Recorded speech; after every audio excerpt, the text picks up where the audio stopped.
Hi అండి, నమస్తే. నేను సారంపాని. నిన్న భారీ వర్షం పడ్డది.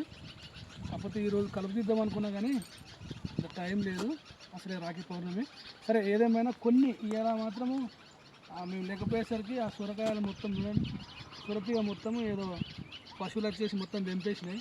కొన్ని కూరగాయలు తెలినాయి, అవి చూసినట్టు చూడండి. మొన్న ఒక 4 రోజుల క్రితం మాత్రం ఇవి తక్కువ ఉండే, పర్వాలేదు.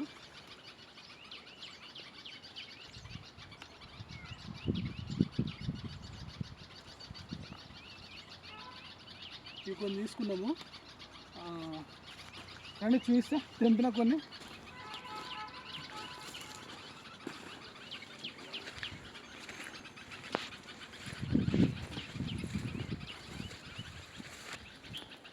ఈ 3 కాయలు అయితే పర్లేదు, బాగానే ఉన్నాయి.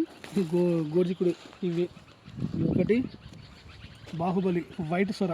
మన దగ్గర 3 రకాలు ఉన్నాయి, కానీ ఈ వైటు ఇంత పెద్దగా ఉన్నది అనుకున్నా కానీ నేను ఇది చూడండి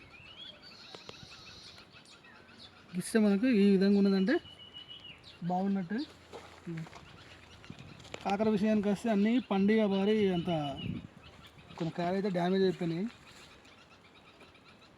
2 కాయలు ఉన్నాయి, 2 కాయలు అయితే సరిపోతుంది మనకు మామూలుగా. సొర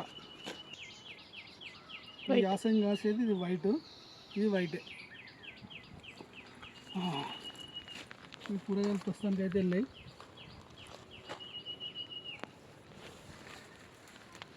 ఓకే అండి, ప్రస్తుతానికి అయితే మనం అసలు ఈ కలుపంతా ఈ టైంలో మాత్రం తీస్తే బాగానే ఉంది, కానీ సమయం లేదు. వీలైతే రేపన్నా ఒక 2 మనుషులైనా పెట్టి అంత తీయించే ప్రయత్నం చేయాలి. లేకపోతే ఫుల్ పాములు స్టార్ట్ అవుతాయి. దోమలు అంటే మనకు పెద్ద ప్రాబ్లం ఉండదు, కానీ పాములతో భయం ఉన్నది. ఎందుకంటే మనం నడుస్తూ ఉంటే ఎక్కడ పడుకుని తెలియదు. ఓకే అండి, ప్లీజ్ సబ్స్క్రైబ్ మై ఛానల్.